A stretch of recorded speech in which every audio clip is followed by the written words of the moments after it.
Bom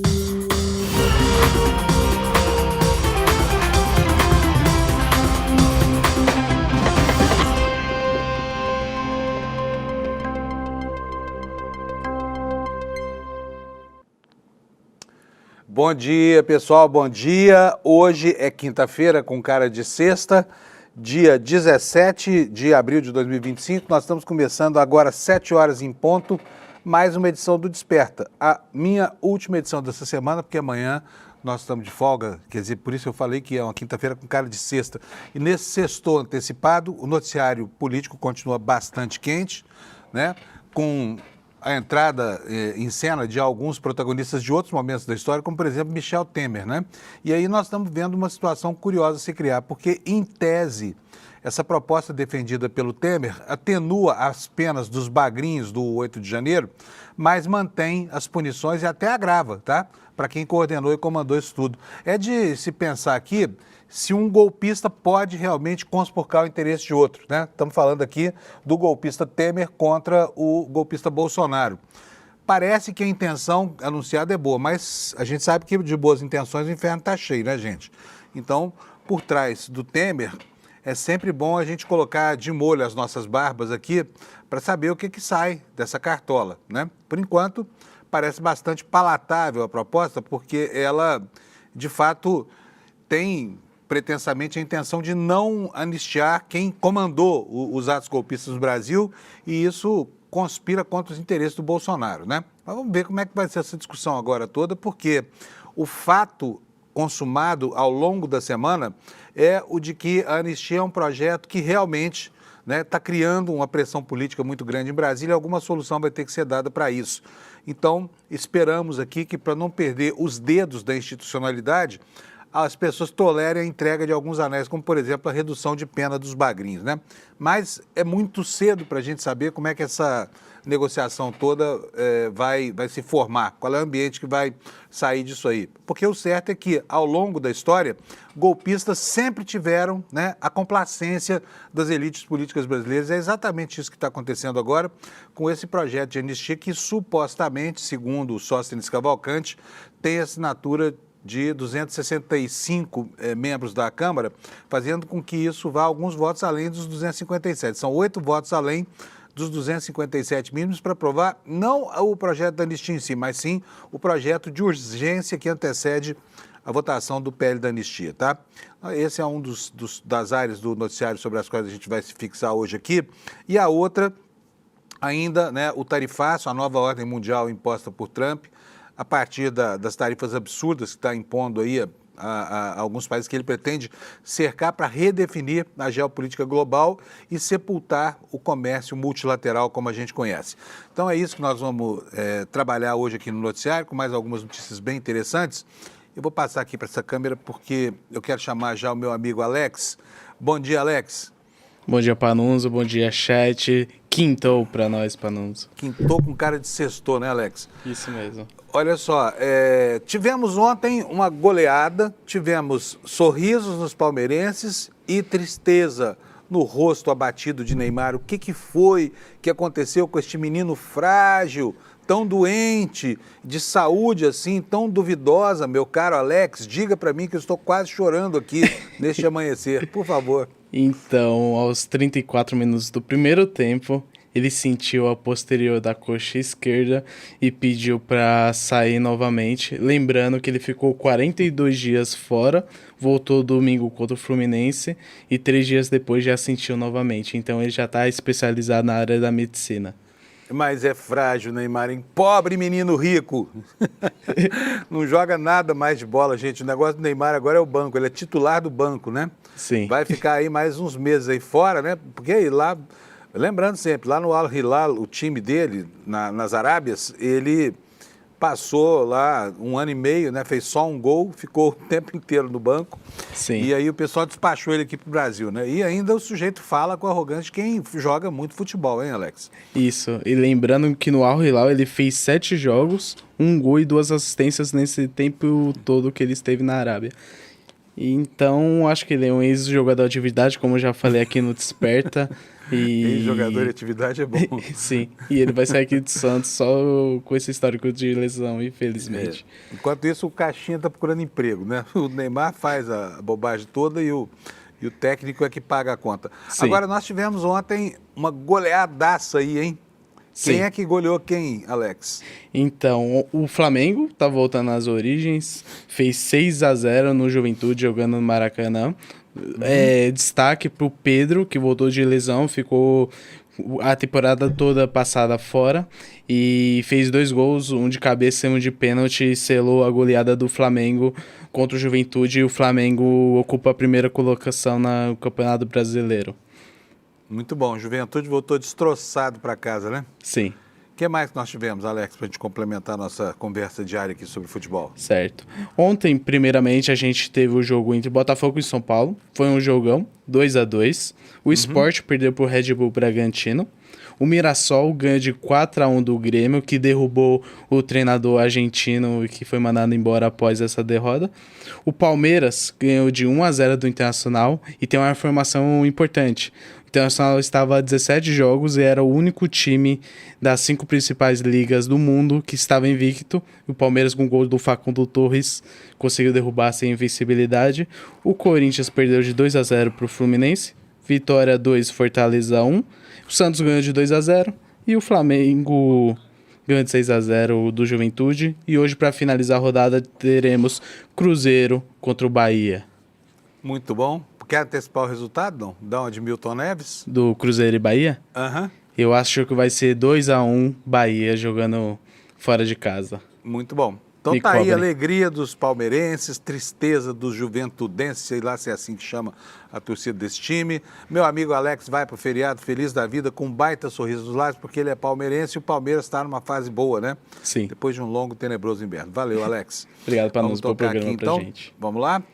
Bom, gente, antes de mostrar os destaques aqui no site do ICL, eu preciso mostrar a meteorologia para vocês, como a gente faz todo dia aqui, rapidamente, para a gente passar. Está aí o mapa do INMET, né? Toda essa faixa aqui que vai do extremo noroeste do Brasil até a costa do sudeste aqui no estado de São Paulo.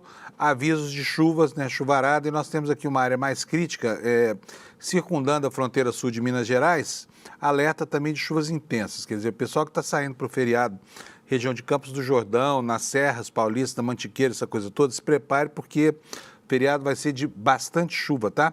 E aí vamos aqui saber como é que estão as temperaturas nas capitais. Olha, vai chover em toda essa faixa verde, aqui no Triângulo Mineiro e no Noroeste Paulista vai chover bastante, no litoral do estado de São Paulo também vai chover bastante, inclusive na capital, tá? Aliás, no litoral do Rio de Janeiro, inclusive na capital do estado, cidade do Rio de Janeiro. Temperaturas máximas, Porto Alegre 28, Florianópolis 27, Curitiba 25, São Paulo 24, todo mundo com tempo bastante nublado. Rio de Janeiro, parcialmente nublado, 25 graus, Vitória no Espírito Santo vai a 32, Belo Horizonte fresquinho com 25, Goiânia e Brasília com 30 graus, Campo Grande 29, Cuiabá 33, Porto Velho com 31, Rio Branco 33, Manaus 34, Boa Vista 38, Macapá vai a 33, Belém do Pará também 33, São Luís do Maranhão com 32, Teresina 34, Fortaleza 31, e aí nós temos aqui, olha, Natal com 32, Recife com 32, Maceió com 32, Aracaju com 31 e Salvador com 32 graus. Essas são as temperaturas máximas e o clima hoje no Brasil com muito sol lá nas praias do Nordeste. Espero que vocês tenham um dia de bastante proveito. Vamos começar aqui a ver as manchetes no site do ICL. Aqui a gente tem, como eu explico todo santo dia, uma boa referência do que está acontecendo no mundo. Portanto, habitue-se a acordar e já consultar o site do ICL, porque aqui está a base, inclusive, do noticiário que a gente apresenta aqui nessa primeira hora de transmissão, né, das jornadas diárias do Instituto Conhecimento Liberta. iclnoticias.com.br, tá? E ontem, eu antecipei aqui no Desperta, nós tivemos uma denúncia feita pelo Eduardo Moreira de uma situação que vem se desenhando há muito tempo nas periferias de São Paulo. Olha, o pessoal da Cracolândia, a comunidade lá de dependentes de drogas, que se concentrava no centro da cidade, no bairro do Bom Retiro, de repente começou a ralear, né? E aí a cidade viu também o esvaziamento dos viadutos, né, que estavam tomados por famílias, com barracas e tudo mais. De repente essa gente começou a desaparecer. E logo veio a pergunta, mas para onde está indo esse povo todo? Porque afinal de contas os levantamentos mais recentes davam conta de uma população de rua de aproximadamente 80 mil pessoas, apontando já para 100 mil pessoas. E aí começaram a pipocar aqui e ali suspeitas de que a prefeitura estaria levando esse pessoal para pontos periféricos, para quê? Para desanuviar o centro e dar uma impressão para a comunidade da região mais rica de São Paulo de que o problema não existe mais, grande eficiência. Então começaram a surgir denúncias. As primeiras delas surgiram lá do município de Diadema, na beira da represa de Guarapiranga, numa comunidade chamada Eldorado. E aí começaram a pipocar denúncias de que, né, a prefeitura estava levando essa população para pontos distantes da periferia, onde eles eram lá jogados e abandonados. Então eu dizia que as primeiras denúncias elas começaram lá pelo bairro de Eldorado, no município de Diadema. Surgiu ali uma comunidade que inclusive foi bastante hostilizada pelos moradores locais, primeiro pela presença incômoda de gente que está ali associada ao crime e ao tráfico, né? Porque nesses ambientes, quais são os negócios que prosperam? Qual é a economia dessas cracolândias que se espalham ao redor da periferia de São Paulo? Os viciados estão lá, eles têm que fazer dinheiro de alguma forma. E a maioria deles trabalha descascando fios roubados das galerias e dos postes e das residências de São Paulo, porque o cobre é entregue para ferros velhos e o cobre acaba financiando, né, a única fonte de renda dessa população, dinheiro que depois é completamente invertido em drogas, tá? Então ali só tem duas atividades econômicas possíveis. Primeiro é o roubo de fios. Segundo, a receptação de fios. Terceiro, o tráfico de drogas. Né? Como não tem espaço, digamos, nesse mercado secundário para todo mundo, os assaltos, enfim, as ameaças, tudo isso acaba acontecendo no ambiente em que essa população desvalida se encontra, né? Então houve essas denúncias em Eldorado e agora o Eduardo Moreira foi a Paraisópolis e identificou que lá também começaram a surgir comunidades daquilo que as pessoas chamam de cracudos aqui em São Paulo, né? Que são esses moradores de rua envolvidos, dependentes do crack. E essa ida do Eduardo a Paraisópolis rendeu uma reportagem que ele apresentou ontem no N1, falando lá sobre o problema, mostrando o que está acontecendo e dando voz às suspeitas da população de que realmente há um trabalho de esvaziamento do centro de São Paulo para que essas pessoas possam ser assentadas em pontos distantes da vista da população mais rica, especialmente da imprensa. Aí o que fez o Eduardo Moreira? Gente, o Eduardo é uma espécie de rei Midas do bem, onde ele encosta a mão, ele faz dinheiro. É uma coisa impressionante. E mais impressionante ainda é como ele usa isso em benefício de boas causas, sabe? Eu não estou aqui puxando o saco do meu patrão, nada, mas olha só o que o cara fez. Ontem no N1, ele resolveu criar uma vaquinha para ajudar a comunidade do Paraisópolis a construir uma escola de desenvolvimento de negócios, tá? E essa vaquinha foi muito prolífica, foi muito legal ver as pessoas da comunidade do ICL doando dinheiro que depois será entregue para os moradores de Paraisópolis para assentar essa comunidade. Por isso esse assunto, ó, tá aqui, ó, na nossa tela aí, o Alex está mostrando. Quanto nós faturamos aí, Alex? R$ 122.841 até agora, né? A comunidade isso lá... Mesmo. É isso, né? 122.841, 1.190 pessoas apoiando nossa causa. Pois é, 1.190 de vocês apoiando essa iniciativa em benefício da comunidade de Higienópolis. A vaquinha está aberta ali. Qual é o link da vaquinha? Nós temos aí? Sim, Alex, eu passa vou para mim, por favor. Colocar aqui, tá bom? Põe, o Alex vai colocar na tela para você, porque se você quiser aumentar esse enorme contingente de pessoas solidárias, você pode fazer isso já agora, tá? E eu vou fazer em nome do ICL um agradecimento para essa comunidade que é tão solícita, que é tão solidária, que a gente chega a ficar emocionado, que bastou Eduardo mostrar o caso lá de Paraisópolis, né? A instalação dessa comunidade e chamar a atenção para o fato de que as pessoas lá estão precisando de mais essa escola legado lá em Paraisópolis, e que para isso precisavam de dinheiro, né? Que aí a nossa comunidade começou a responder na hora e já levantamos R$ 122.841. Nada, isso aí é quase um terço da verba necessária para a construção desse projeto lá em Paraisópolis. E por isso o assunto veio parar. Eu já dou o endereço da vaquinha para você, tá? O Alex está providenciando para a gente. O assunto veio parar, obviamente, né, no frontispício aqui, na capa, no alto da capa do nosso site na internet. Põe para mim. Isso, obrigado, Alex. Olha, então tá aqui a manchete principal do nosso site hoje, por causa dessa campanha solidária do Eduardo, é essa aí que você está vendo. Após a denúncia do Edu, vaquinha do ICL avança para ajudar o projeto social lá em Paraisópolis. É o que você está vendo aí.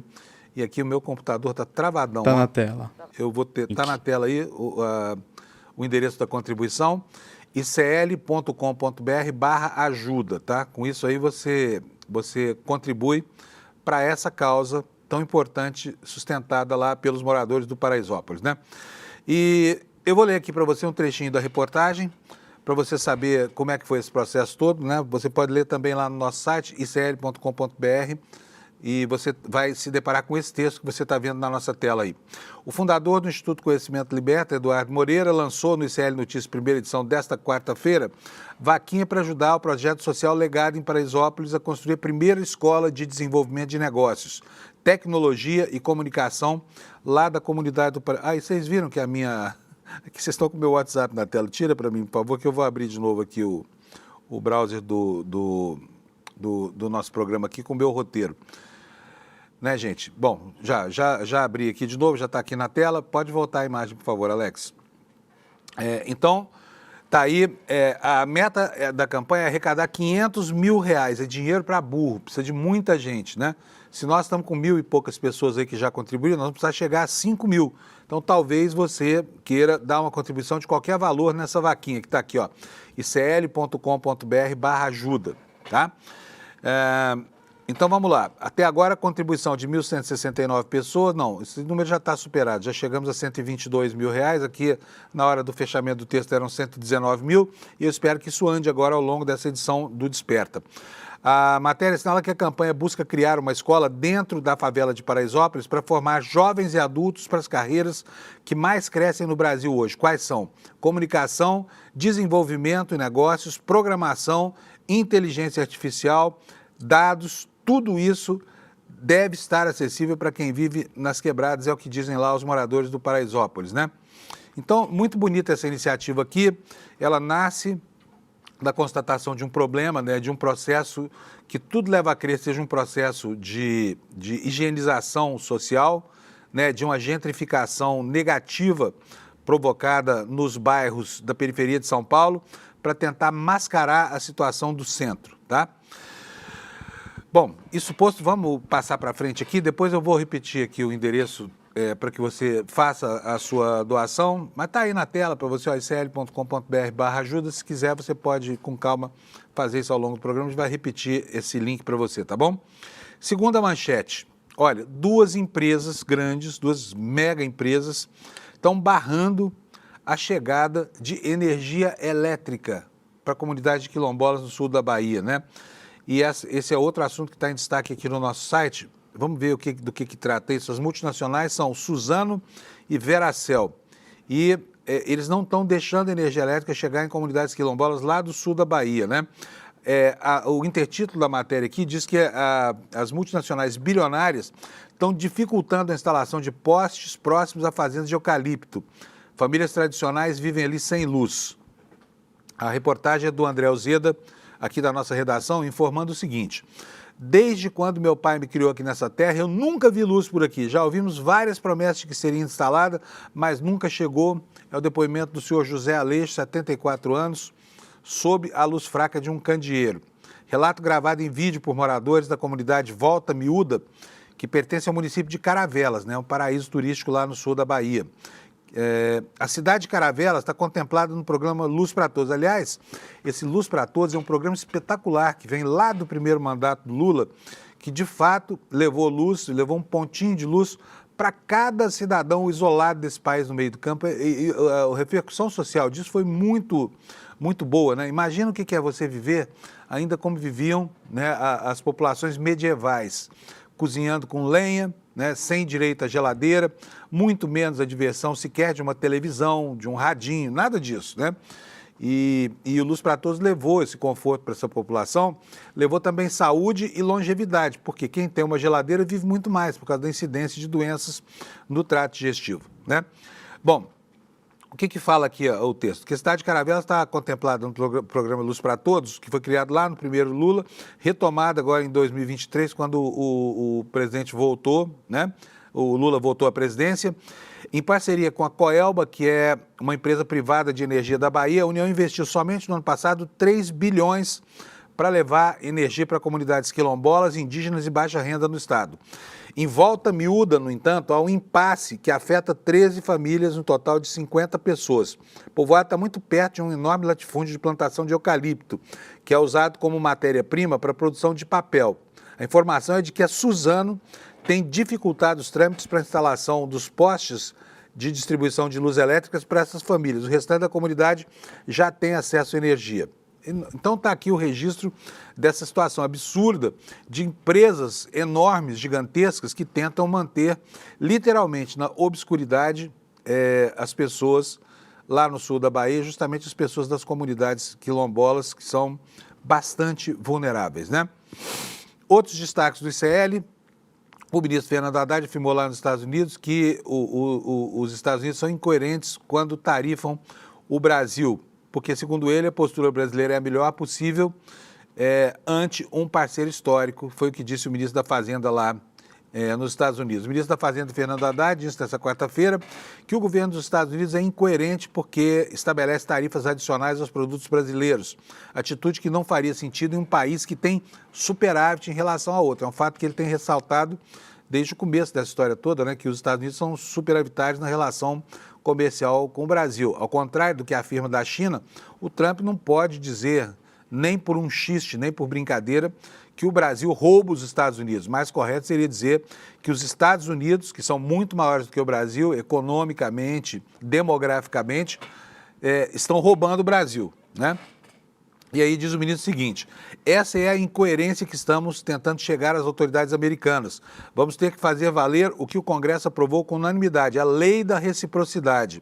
Mas a diplomacia brasileira é expert nisso, vai saber tomar as medidas certas na hora certa, depois de muita negociação, disse o governo. Então está aí, o Brasil até agora adotou uma postura bastante interessante, né? Aberta a negociação. Foi aprovada aí a lei que permite a retaliação, mas essa lei não teve nenhum efeito agora, não foi utilizada. Ainda não há nenhuma evidência de que o governo pretenda promover uma retaliação, optando aí pelo caminho da negociação. E o Itamaraty, como a gente tem dito aqui, agiu com muita cautela para enfrentar um momento de turbulência mundial, né, que pegou de surpresa pelo inusitado da coisa, pelo ineditismo e pela bizarrice, né, dessa guerra das tarifas do Trump, tá? Dois outros destaques aqui do site do ICL que eu quero mostrar para vocês. Olha só, dois não, são três. Primeiro, Braga Neto recebeu a galera do PL na prisão. Eu fico até pensando que se esse povo do PL não tem medo de entrar no presídio, porque pode entrar e não sair depois, né? Já pensou? Mas enfim, e fez lá elogios rasgados a essa articulação, óbvio, pela anistia, que é a única esperança dele de sair da cadeia, né? O penúltimo destaque nosso aqui é que o TikTok diz que não identificou na plataforma nenhum desafio do desodorante que pode ter sido a causa da morte daquela menininha de 8 anos, né? Uma pena, que morreu porque participou de um desafio. O que o TikTok disse? Eu não vou ler a notícia para vocês, mas vou dizer que o TikTok disse que esses desafios já existem muito antes da existência da própria plataforma e que não encontrou nenhuma evidência de que tenha tido qualquer responsabilidade nessa história do desafio que acabou por matar essa menina. O certo é o seguinte: se você tem crianças nessa faixa etária, olha, não tem jeito, controle parental, você tem que saber o que está acontecendo lá, isso não é violação do espaço e da intimidade dos seus filhos, dos seus netos, não, isso hoje é uma necessidade, porque como vocês estão vendo, tem gente na internet que abusa, né, que abusa da condição da superioridade intelectual, etária e tudo mais, para exercício de puro sadismo, como esse que a gente tem visto aí, matando crianças à distância por puro sadismo, né? Para que as pessoas se divirtam do outro lado, mostrando como é que é possível manipular uma pessoa até que ela chegue à sua condição mais degradante. O último destaque do nosso site do ICL agora, que eu vou ler para vocês, aqui que eu vou mostrar para vocês, é este aqui. O deputado Ivan Valente vai acionar o Ministério Público sobre aquele vídeo nojento que nós vimos, em que policiais de São José do Rio Preto, policiais da Polícia Militar de São Paulo, fardados, uniformizados e com viaturas da Polícia Militar, encenam uma pantomima neonazista e também com símbolos que lembram a Ku Klux Klan, aquela terrível, dantesca, horrorosa entidade americana que queria manter a escravidão até os anos 80. Depois pensou-se que tinha sido dizimada. Agora, não foi lá nos Estados Unidos, onde o segregacionismo é descarado, e começa a aparecer no Brasil como sintoma dessa doença política chamada fascismo, né, que ataca o Brasil. Só para você relembrar, eu vou pedir para o Alex colocar de novo o vídeo para a gente ver, sabe, porque é muito importante a gente ter na memória da gente esse espetáculo dantesco que tem sido promovido aqui em São Paulo, agora por representante de uma instituição armada, que é a Polícia Militar do Estado de São Paulo. Eu vou botar a cena aqui porque eu fiquei tão indignado desde ontem, quando eu vi isso pela primeira vez, e falei, nossa, a gente precisa rever isso aqui, porque a gente precisa entender o tamanho do buraco ideológico, do fosso medieval em que nós estamos nos enfiando com essa ascensão do nazismo e do fascismo em pleno século XXI. Põe pra gente, Alex, o vídeo, por favor. Olha aí, ó. Tá vendo? A cruz pegando fogo, um corredor com faixas aí, com velas, e o gesto que é o Sig Heil, né? Isso é uma afronta ao processo civilizatório, isso é uma vergonha. E a Polícia Militar de São Paulo, que está na obrigação de esclarecer o que é isso aí, diz que dentro de 14 dias é que vai dizer que diabo de coisa é essa pantomima neonazista encenada com uniformes por oficiais, por soldados, com carros e a bandeira do 9º BAEP, lá de São José do Rio Preto. Olha que cena pavorosa, que cena nojenta, né? Cena deplorável. E aí, pode deixar essa imagem na tela aí mesmo, que é bom para a gente ir vendo essa coisa horrorosa, ô Alex. Enquanto eu vou falar aqui sobre o que o deputado Ivan Valente está querendo. O Ivan Valente diz que é preciso responsabilizar o governo e as políticas públicas pelo incentivo à violência que chegou ao ponto de defender práticas nazistas. É crime e precisa ser punido, disse o deputado, lembrando, né, que a nossa legislação impede esse tipo de coisa. Isso aqui não é como essa bagunça lá dos Estados Unidos em que não há norma para nada. Aqui tem, felizmente, o país tem um ordenamento jurídico muito recente, é de 1988, e pune, como pune, por exemplo, a França, como pune a Alemanha, aquele que de repente fizer o uso dessa simbologia aí para fazer apologia ao nazismo e a regimes assemelhados, né? A matéria aqui informa o seguinte, que o deputado federal Ivan Valente informou nesta quarta-feira que vai acionar o Ministério Público para que se investigue o caso desse vídeo. Na imagem, 2 dos agentes aparecem com o braço em risco, que é claro, claramente uma saudação nazista. Abre aspas aqui para o deputado Ivan Valente. O vídeo postado pela PM paulista e que mostra a ação própria da Ku Klux Klan com a queima da cruz e PMs fazendo um gesto nazista é o retrato do bolsonarismo e da política de São Paulo, do governador Tarcísio e do secretário Derrite, disse o deputado em entrevista ao ICL Notícias. A lógica deles é a do assassinato em massa e a da agressão, né? Palavras de um homem muito experiente e muito humano, chamado, né, Ivan, esse nosso deputado valorosíssimo. O conteúdo foi publicado no perfil oficial do Instagram do 9º Batalhão de Ações Especiais de Polícia, 9º BAEP, Unidade Especializada da Polícia Militar Paulista, que atua lá em São José do Rio Preto. Aqui a gente vê o Ivan, valente como sempre, né? E aqui a matéria ainda tem um intertítulo que falando sobre a cruz em chamas, dizendo que além da cruz a cena exibe um corredor de velas, como a gente viu. Pode botar de novo aí pra gente rememorar esses detalhes, beleza. Corredor de velas, viaturas ao fundo, uma trilha sonora dramática, mas não especifica em que local foi gravada. A baixa luminosidade também dificulta a identificação de quem são as pessoas presentes, mas ficam visíveis 2 bandeiras com o brasão desse 9º BAEP, né, esse ninho de policiais neonazistas aí. São 14 pessoas nessa foto. Faltou aí só a bandeira com a suástica, né, gente? Então já sabemos aqui quais são os destaques do ICL. Vamos passar agora para a imprensa internacional, focada, óbvio, né, no noticiário do tarifaço do Trump, da guerra comercial e das suas consequências. Vou começar mostrando para vocês o clima lá nos Estados Unidos, por intermédio do jornal Washington Post, que é um jornal de tradição liberal, foi o jornal que derrubou o Nixon, vocês se lembram, né?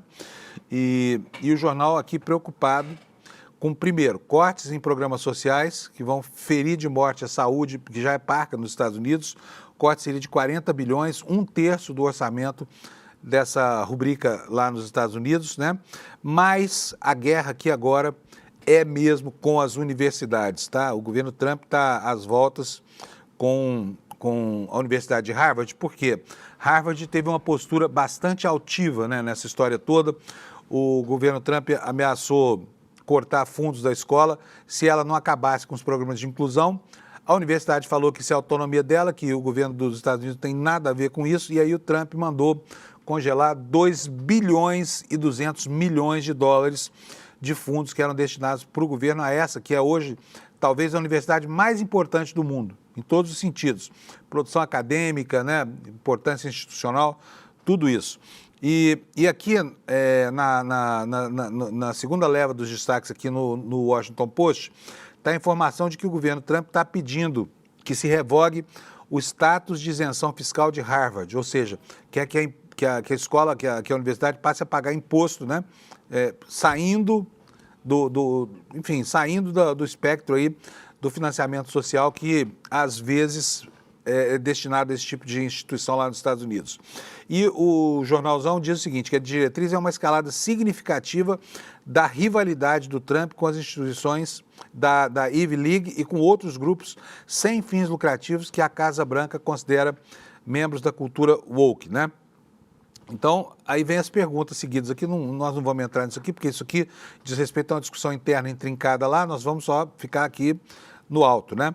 Olha, e aí é o seguinte, as investidas do governo, que foram duas, né? Primeiro, a revogação do status fiscal da escola. Segundo, aliás, primeiro foi o corte do orçamento. Segundo, a revogação dos privilégios fiscais que a universidade tem. E depois, olha, o governo Trump está exigindo também registros de estudantes estrangeiros de Harvard, ameaçando a matrícula desses estudantes para expulsá-los de lá, né? E além disso, há outros bancos de dados sendo atacados lá para a promoção dessa diáspora que o Trump ameaça promover, da maior expulsão de imigrantes da história do mundo, é o que ele está fazendo lá. Bom, vamos ler aqui uma outra matéria que está em destaque na página do Washington Post, que é sobre a revogação de matrículas de estudantes estrangeiros. Deixa eu ver se a página já entrou. Está aqui, olha, eu vou já colocar na tela para vocês. Vamos ver o que diz aqui o jornalão americano sobre isso. Olha, o Departamento de Segurança Interna, chamado DHS, está exigindo os registros de estudantes estrangeiros de Harvard. Para quê? Para ameaçá-los com a possibilidade de não renovar as matrículas. Tá? Vamos ler aqui para vocês um trechinho, só para vocês entenderem o que pode acontecer aqui no Brasil se essa mesma direita fascista, né, tomar conta do poder no Brasil em 2026, é isso que nos espera, tá? Anotem, porque é exatamente isso, tem um manual, no mundo inteiro é assim. A secretária de Segurança Interna, Kristi Noem, exigiu na quarta-feira que a Universidade de Harvard envie os registros antes do mês que vem sobre estudantes estrangeiros supostamente envolvidos em atividades ilegais e violentas, ou corre o risco de perder a sua certificação do Programa de Estudantes e Visitantes de Intercâmbio, que permite que as universidades norte-americanas recebam estudantes vindos do interior. Essa ameaça, segundo o Washington Post, surge no momento em que dezenas de estudantes e acadêmicos internacionais souberam que os seus vistos foram revogados abruptamente, deixando os funcionários das universidades em dificuldade para entender o que é que está acontecendo. Mais de 1 milhão de estudantes estrangeiros frequentam faculdades dos Estados Unidos todos os anos, e isso gera 44 bilhões de dólares de receita para a economia, já informou em reportagem anterior o Washington Post. Quer dizer, é um grande mercado de turismo acadêmico e universitário que é alimentado por esse circuito de universidades, e os Estados Unidos ganham muito com isso. Agora, com a intolerância dos fascistas lá do Trump, Isso tudo está ameaçado, né? É uma indústria, enfim, vocês sabem quanto custa o tuition lá, a mensalidade de uma dessas universidades? Pode chegar a $1 milhão por ano, tá? É gente rica que sai do mundo inteiro e agora, por puro preconceito racial e por xenofobia, está sendo descartada desses cursos aí, né?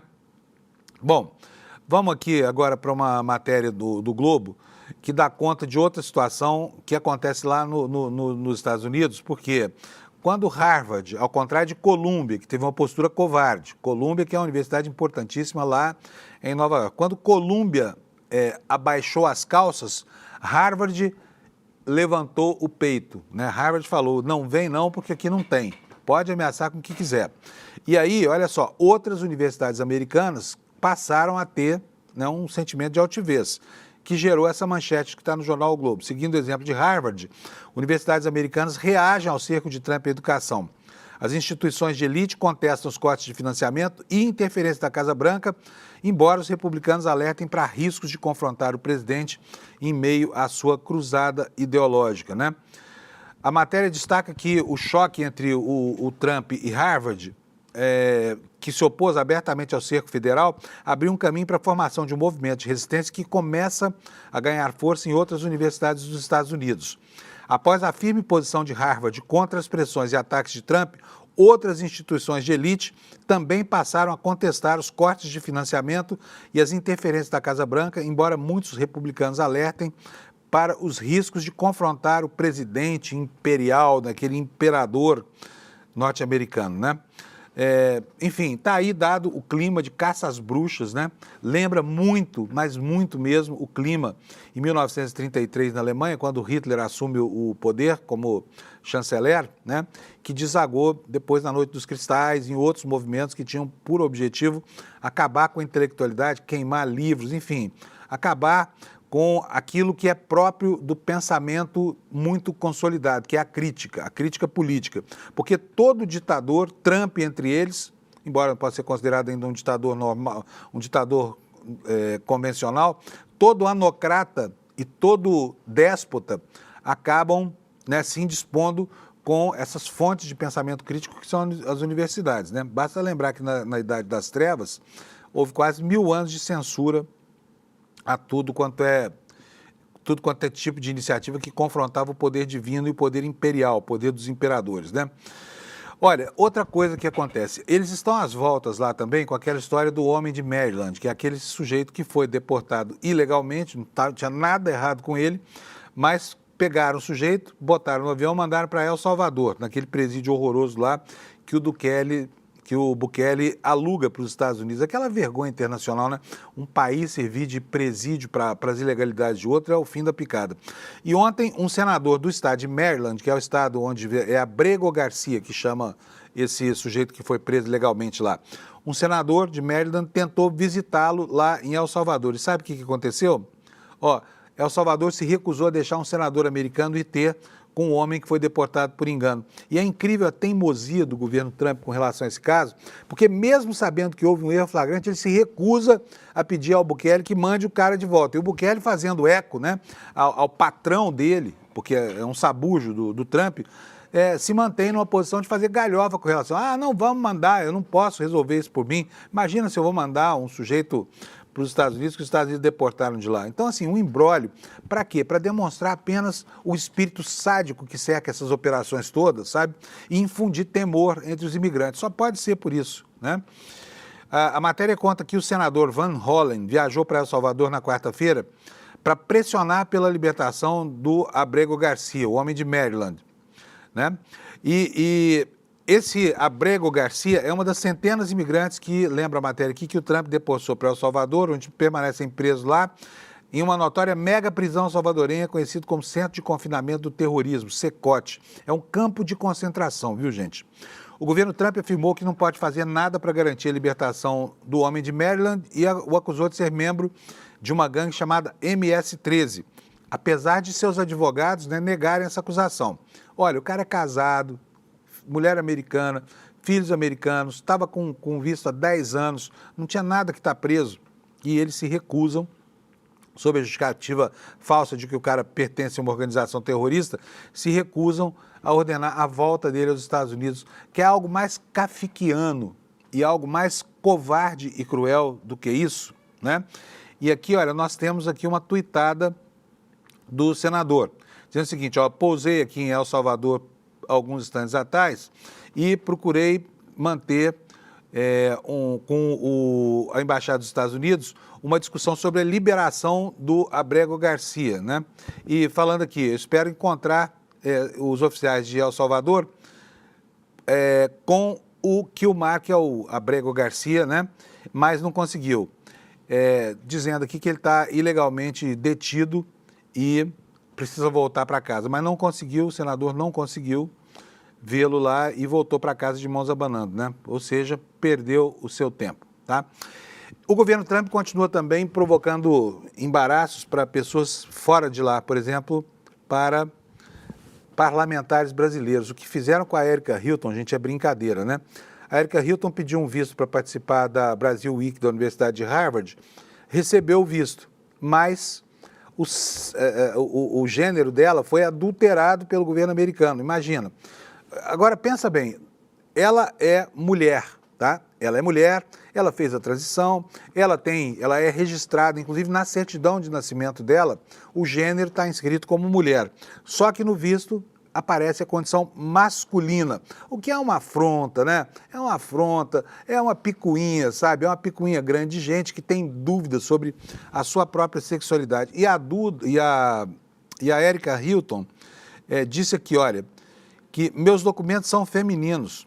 Duda é mulher, diz a deputada que teve o gênero alterado no visto dos Estados Unidos. Eu falei errado aqui, tá? É a Duda Salabert. Quem está fazendo a defesa dela é a Erika Hilton. A deputada mineira Duda Salabert diz que vai aguardar a chegada do visto americano para decidir se irá ou não ao curso em que foi convidada pela Universidade de Harvard. O documento exigido para entrar no país norte-americano foi emitido considerando o gênero da deputada como masculino. Vocês acreditam nisso, gente? Fala sério. E eu tenho aqui uma tuitada da Erika Hilton. Põe na tela para a gente, por favor, Alex, aquele tweet que eu mandei para ela. A Erika Hilton está dizendo aqui, olha, sim, é verdade, eu também fui classificada como do sexo masculino pelo governo dos Estados Unidos quando fui tirar o meu visto para a Brasil Conference, na Universidade de Harvard e no MIT. Não me surpreende isso, já está acontecendo nos documentos de pessoas trans nos Estados Unidos faz algumas semanas. Não me surpreende também o nível do ódio e a fixação dessa gente com pessoas trans.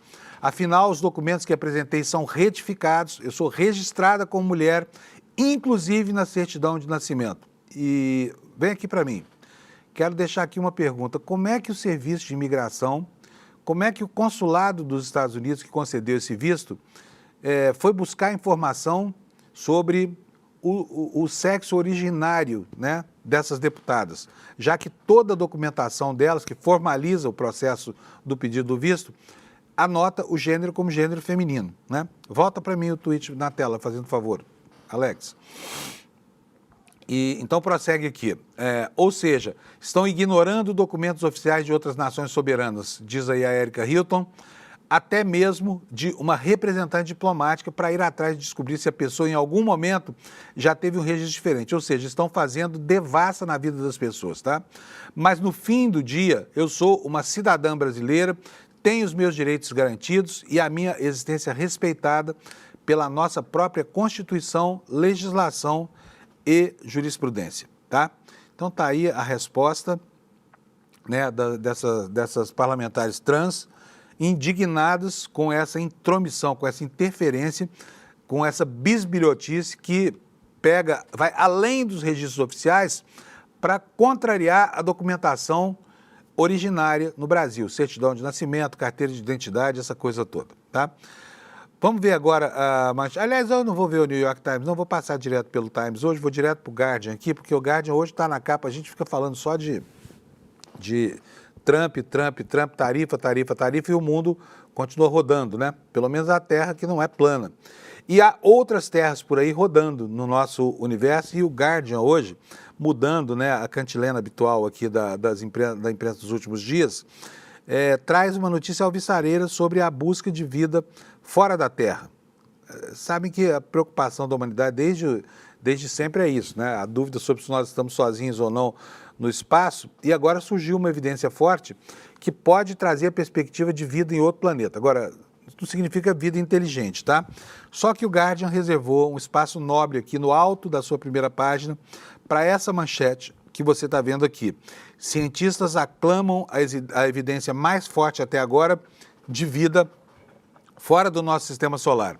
Estaríamos nós sozinhos ou não? O que o artigo afirma aqui é que uma equipe de astrofísica diz que a observação de compostos químicos pode ser um ponto de inflexão por vida extraterrestre. E eu vou ler para vocês o que é que isso significa e quais são essas evidências aqui. Você fica preparado aí para um encontro eventual com um ET que venha lá dessa estrela de nome complicado que conjuga letras e números. O que diz a matéria? A equipe de astrofísica diz que a observação de compostos químicos que na Terra só existem em função dos processos biológicos, né, apontam para a possibilidade de vida extraterrestre. Um planeta gigante, portanto não é propriamente uma Terra, né, fica a 124 anos-luz da Terra, forneceu a evidência mais forte até agora de que a vida extraterrestre pode ter prosperado além do nosso sistema solar.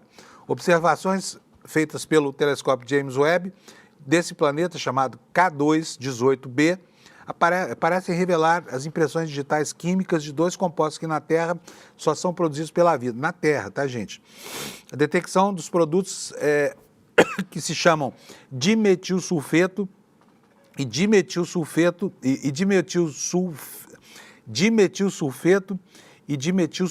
DMDS não constituiria prova da atividade biológica alienígena, mas poderia aproximar muito mais a resposta à questão de se estamos sozinhos no Império. O que os cientistas estão falando sobre isso?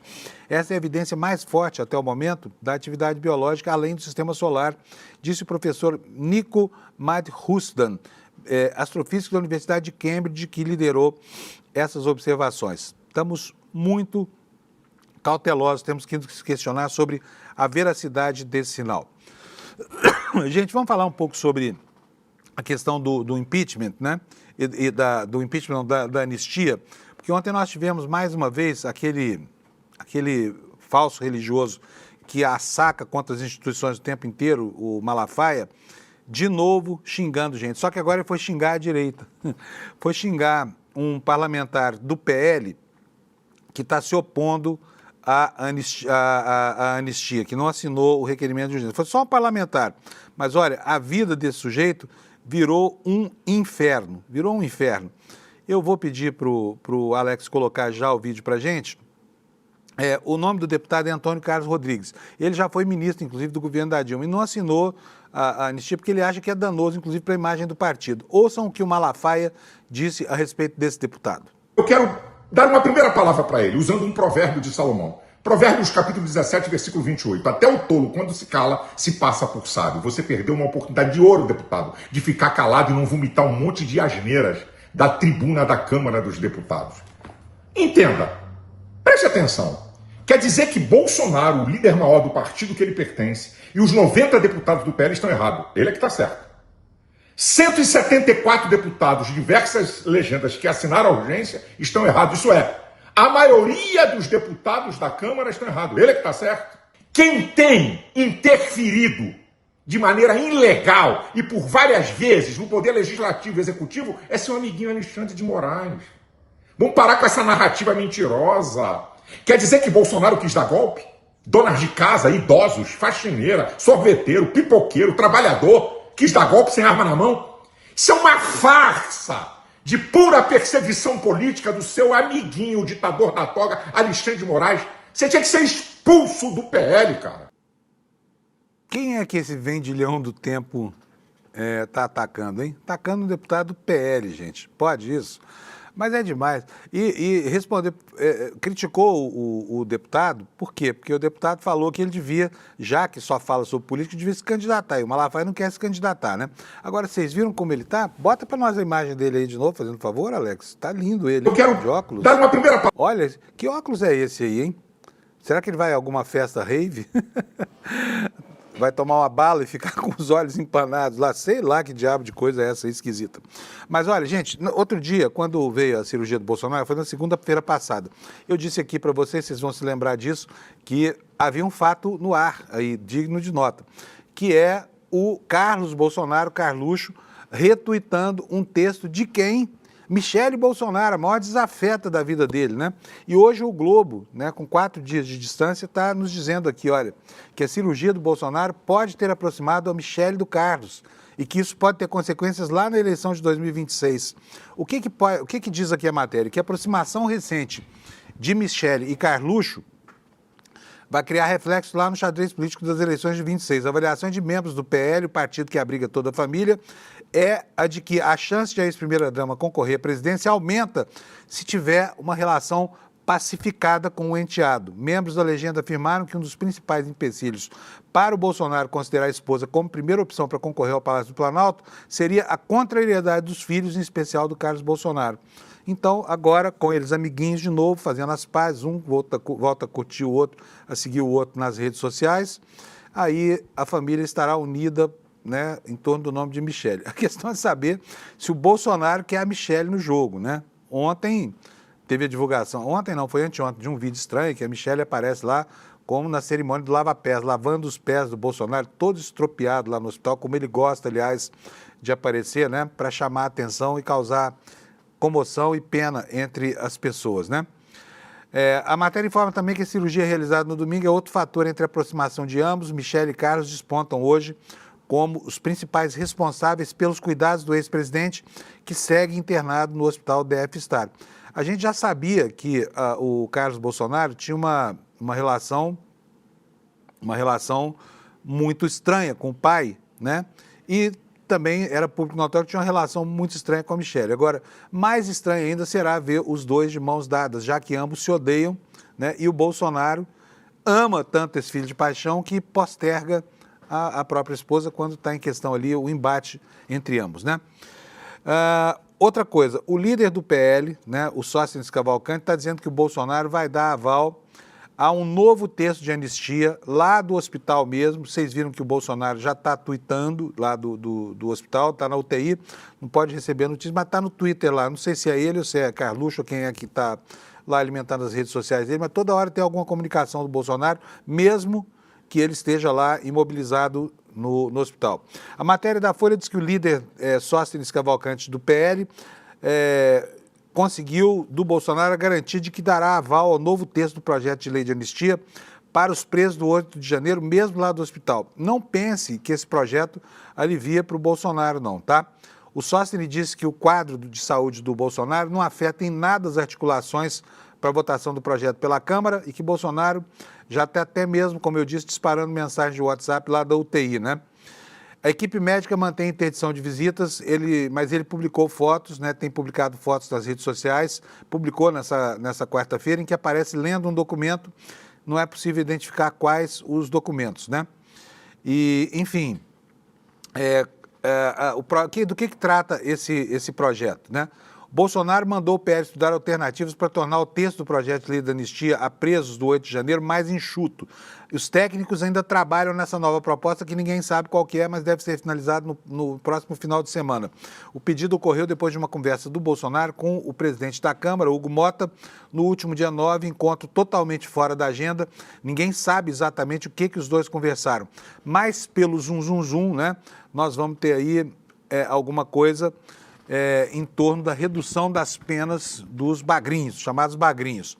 A questão é que o Sóstenes e o Bolsonaro não vão deixar de fora a anistia ao próprio Bolsonaro, porque, afinal de contas, esse é o sentido de todo esse movimento. E quem é que aparece para fazer aqui dobradinha de golpistas com relação ao projeto da anistia? Michel Temer, aquele que impediu uma presidente eleita de continuar governando o país até o fim do seu mandato. Está aí na manchete do UOL, Temer defende reduzir pena em vez de anistia e diz que Moraes é sensível. Se passa, e a gente conhece o poder de articulação de Michel Temer, tá?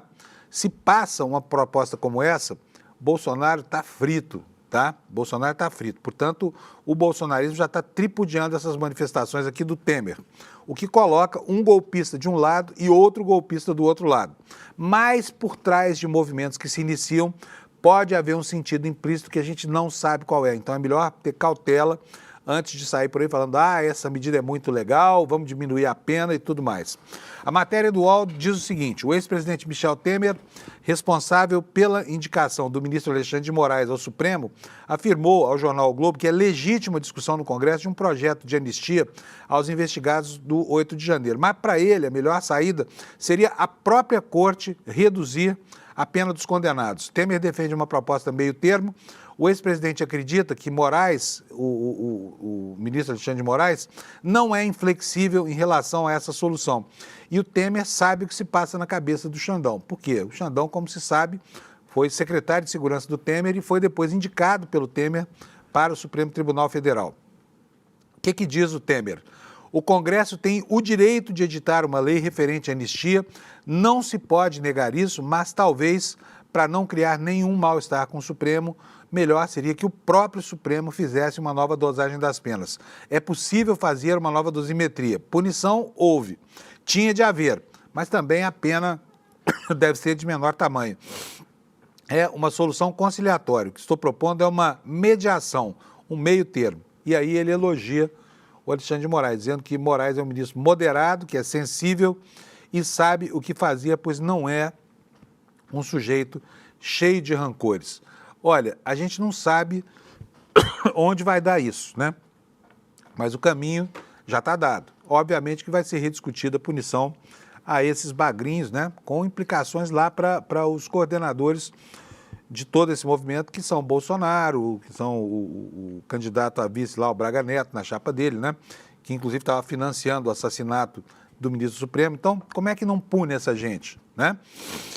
O Estado de São Paulo está fazendo lá um levantamento, chegou já a 207 parlamentares, né, e está bem adiantado aqui o levantamento. Olha, o jornal está informando que já conseguiu ouvir 85% dos deputados, dos 513 deputados, nesse levantamento, e aí ele dá aqui o voto de cada um na Câmara. E a constatação do Estadão é de que dos 513, tendo sido ouvidos 85%, 207 apoiam a anistia aos presos do 8 de janeiro, que é a principal pauta movida pelo ex-presidente Jair Bolsonaro e pelos apoiadores. O número é mais do que suficiente para garantir a apresentação da urgência do projeto de lei no plenário da Casa. Ideia apresentada pelo PL e está a 50 votos de atingir a maioria absoluta da Câmara. Gente, a gente passa aqui as nossas manhãs falando aqui boa parte do tempo sobre notícias publicadas em outros jornais, né? Eles são as nossas fontes primárias aqui de informação para que a gente possa seguir interpretando o mundo. Mas os bastidores da história de alguns desses órgãos de informação, em alguns momentos da história tão bem conceituados, em outros tão mal conceituados, em alguns momentos parecendo tão favoráveis, né, à institucionalização do país, em outros momentos parecendo tão contrários à democratização efetiva. E o ICL está fazendo um trabalho espetacular de levantar, por meio da divulgação de um documentário chamado Folha Corrida, que você está vendo aqui, a história do envolvimento de um dos maiores jornais do Brasil, do maior jornal do Brasil nos anos 80 até o começo do século, deste século, que é a Folha de São Paulo com a ditadura. Tá? É muito importante você ficar atento a isso aqui. No dia 27 de abril, vai ser domingo, às 8 horas da noite, nós vamos contar aqui em uma única exibição quais foram os vínculos da atividade da Folha de São Paulo com a atividade da ditadura militar brasileira, tá bom? Está aqui na minha tela. É um documentário premiado do Chaim Litevski, né? Vai ser exibido aqui no dia 27 de abril, às 8 horas da noite. No entanto, as inscrições para você conseguir o seu ingresso para assistir a esse evento já estão acontecendo. Você pode entrar aqui, ó, despertaicl.com.br, garante logo a sua vaga, senão você vai esquecer. Aí a gente manda para você um comunicado, um aviso de que está começando a transmissão, tá bom? Para no dia 27, domingo, 8 horas da noite, você saber qual foi o envolvimento da Folha de São Paulo com a ditadura militar brasileira, com o pior da ditadura militar brasileira, nesse documentário inédito que o ICL preparou para vocês, tá bom? Então, deixa aí sua inscrição já no despertaicl.com.br, garanta sua poltrona nessa enorme plateia que vai se formar para saber de fato o que foi que aconteceu nos bastidores do regime ditatorial brasileiro, né, e quais as imbricações de jornalões que foram muito além da propaganda do regime ditatorial, né? Que foram mesmo até o ponto de ceder os seus meios para que os jagunços do regime pudessem perpetrar os seus crimes, tá bom? Tudo isso, eu repito, 27 de abril, está distante, mas as inscrições já estão abertas, faz logo a sua, despertaicl.com.br e aproveita para participar dessa discussão, tá bom? Gente, eu espero que vocês tenham uma ótima Páscoa, que vocês aproveitem bastante, descansem. Nós vamos descansar aqui no ICL, então amanhã não tem Desperta, nem segunda-feira, eu volto na terça. Mas hoje à noite eu vou estar com vocês no N2. Então encontro vocês aqui no N2 e no ICL Urgente, tá? Encontro vocês aqui às 5 horas da tarde para a gente tocar o noticiário do dia. Um abração para vocês, bom descanso, juízo, só o necessário e obrigado pela sua audiência. Até mais tarde ou até terça-feira. Se abriu o caminhão da Folha tipo baú e de lá saíram numerosos agentes. Toda ditadura militar sempre tem suporte empresarial. Porque esses interesses estão sempre em comunhão. Se sabia que a Folha de São Paulo apoiava o governo ditatorial. Quem está interessado em lucro, em geral, não está interessado em escrúpulos, e muito menos em princípios éticos. O Grupo Folha, mais do que apoiar a ditadura editorialmente, ela apoiou materialmente, ela deu suporte ao aparato repressivo da ditadura militar.